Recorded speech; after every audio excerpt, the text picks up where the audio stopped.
Hai, Assalamualaikum warahmatullahi wabarakatuh. Selamat datang di Ayunda Haha.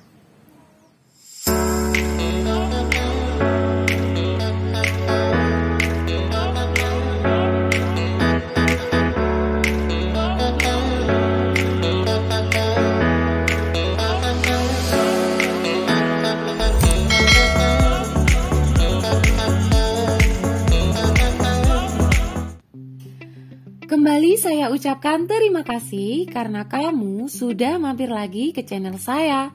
Semoga bisa bermanfaat ya.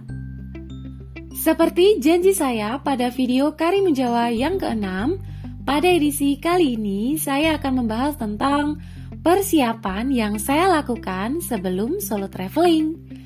Barangkali ini bisa teman-teman terapkan ketika hendak berpergian. Dan langsung aja deh, ini dia penjelasannya. Pasca saya pulang dari Dieng di bulan Maret 2022, otak saya kembali memikirkan tentang tempat mana ya yang bisa saya kunjungi setelah ini. Tapi sebelumnya, saya telah menjatuhkan hati di bulan Juni. Untuk apa? Tentu saja untuk melakukan perjalanan lagi. Rencana awal saya mau pergi ke Bawean, tapi setelah saya ingat kembali tentang sebuah tempat impian, maka saya teringat lagi pada Kari Menjawa. Dan akhirnya saya mantap untuk pergi ke tempat itu. Dari sini saya mempunyai waktu selama kurang lebih 3 bulan untuk mempersiapkan semuanya.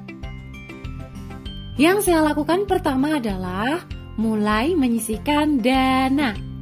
Mengingat dari bulan Maret ke bulan Juni itu bisa kerasa cepet banget loh. Kalau tidak menyisihkan dana jauh-jauh hari, bisa kocar-kacir banget tuh keuangannya. Jadi yang saya lakukan adalah membagi uang untuk berbagai keperluan. Salah satunya adalah keperluan untuk jalan-jalan. Yang kedua, mencari tahu info tentang Kari Menjawa. Saya mencari tahu info ini melalui berbagai akses. Yang saya perhatikan pertama yaitu melihat penampakan pulau dan lokasi-lokasi tertentu melalui Google Maps, termasuk melihat rute perjalanan dari Jogja sampai kembali lagi ke Jogja. Saya juga melihat review yang ada di YouTube dan tentu saja searching melalui Google. Selain itu, saya juga sempat bertanya pada klien saya yang kebetulan pernah ke Kari Menjawa. Dan juga saya sempat chatting melalui Google Maps. Saya chatting kepada para penyedia jasa wisata Kari Menjawa. Jadi saat itu saya chat kepada beberapa operator penyedia jasa di Kari Menjawa. Oh iya, ada satu lagi loh yang sempat saya tanya melalui DM Instagram. Dia adalah seorang laki-laki yang kebetulan pernah solo traveling ke Kari Menjawa. Nah, untuk mas yang satu ini, sebenarnya saya tidak tahu tentang bagaimana wajahnya dan sosoknya seperti apa. Jadi saya cuma sok kenal aja. Itu awalnya karena saya menemukan blog dia yang bercerita pada saat solo traveling di Kari Menjawa. Langkah selanjutnya, pasca pengumpulan informasi, saya menulis rencana perjalanan dan menentukan destinasi yang akan saya kunjungi. Jadi, ini bisa menghemat waktu saya ketika sudah berada di lokasi. Tapi ada juga loh beberapa orang yang lebih menyukai langsung berangkat tanpa ribet mengatur rencana perjalanan. Dan menurut saya ini pun nggak masalah juga. Karena kan tipe orang berbeda-beda saat traveling. Nah, kalau saya kebetulan tipe yang perlu merencanakan dari awal. Hal ini sebagai pertimbangan juga. Oh iya, cara seperti ini bisa juga loh diterapkan buat kamu yang cah kerja. Karena yaitu tadi, untuk menghemat waktu dan efektivitas saat bertraveling. Berkaitan dengan rencana perjalanan, rasanya nggak lengkap nih kalau kita tidak membahas tentang budgeting. Ini berguna untuk menentukan berapa banyak nominal yang harus kita persiapkan agar bisa sampai tujuan dan kembali lagi ke rumah.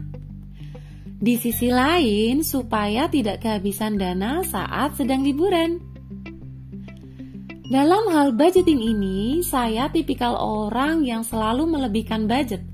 Jadi misalnya seperti ini nih, biaya bensin normalnya 200.000, maka saya menganggarkan sebesar 250 sampai dengan 300.000. Akibatnya jadi kelihatan lebih bengkak sih, tapi saya merasa lebih tenang saat saving beberapa nominal daripada harus press budget. Selanjutnya, yang saya persiapkan dengan sungguh-sungguh yaitu berkaitan dengan mental. Karena ini tentang kemantapan saya ketika melakukan perjalanan, mengingat saya seorang perempuan yang akan pergi cukup jauh ke tempat asing dan tidak ada kenalan di sana sama sekali. Sehingga saya menanting atau bertanya pada diri saya sendiri, contohnya seperti ini nih, yakin gak sih? Bagaimana kalau nanti ada kendala? Bagaimana nanti kalau A, B, C, dan bla bla bla?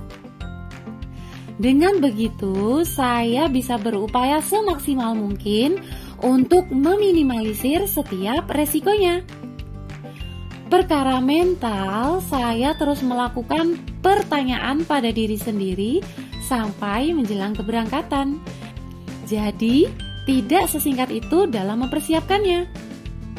Untuk mempersiapkan keberangkatan ini, saya mempersiapkan mental kurang lebih 3 bulan sih. Jadi sebelum keberangkatan ini saya menyiapkan mental, kira-kira hal-hal yang akan terjadi saat perjalanan tuh sudah saya bayangkan dan saya persiapkan nanti apa kira-kira yang bisa saya atasi dan bisa saya lakukan.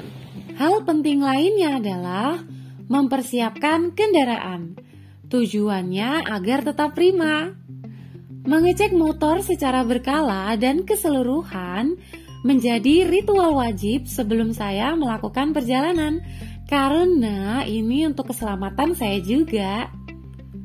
Pada bulan Maret lalu, saya sudah mengganti beberapa komponen yang ada di motor. Maklum, kebutuhan dan juga peritilan motor matic itu banyak. Jadi harus diganti secara berkala, supaya biaya yang dikeluarkan tidak terlalu besar. Oh iya, motor yang saya gunakan ini kebetulan keluaran tahun 2013. Jadi memang sudah wajar kalau harus ganti beberapa spare part.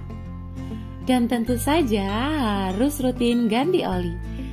Ya, kalaupun motor kamu keluaran baru juga harus tetap ganti oli loh.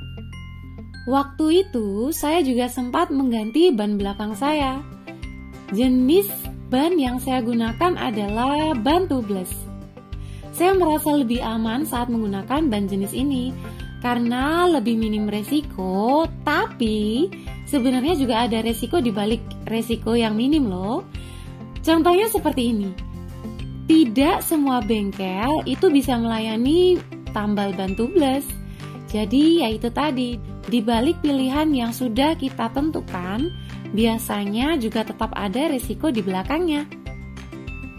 Setelah saya mempersiapkan itu semua, saya juga melengkapi barang-barang pendukung perjalanan.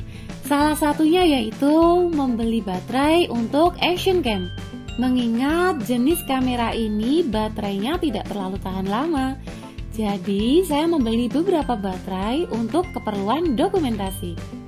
Belinya pun juga nunggu tanggal cantik biar dapat diskon.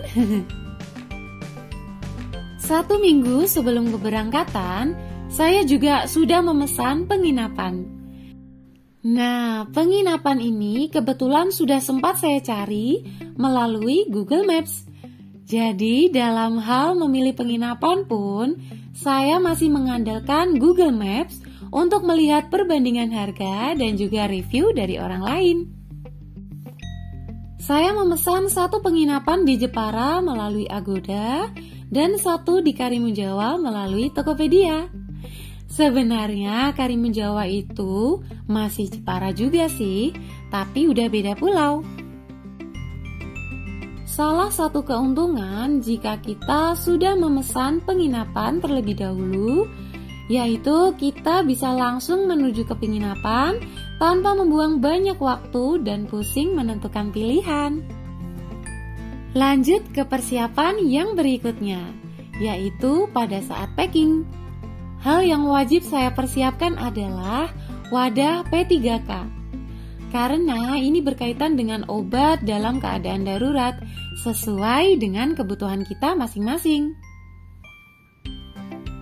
Selain P3K, saya juga mempersiapkan barang lain termasuk alat ibadah. Hal ini penting loh, karena selama solo traveling ataupun selama perjalanan, hanya Tuhanlah yang mengizinkan ini terjadi dan juga melindungi setiap langkah kita.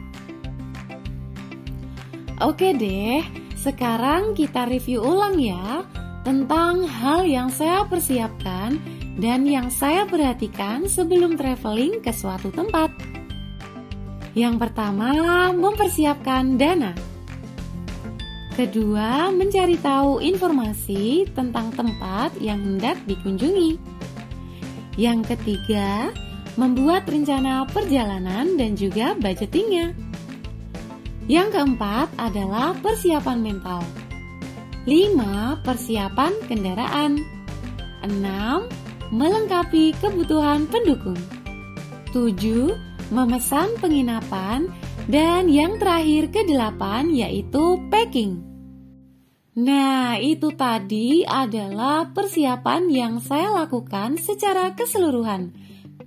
Harapannya, semoga ini bisa bermanfaat untuk teman-teman semua ya. Dan akhir kata, sampai jumpa lagi pada episode yang ke-8.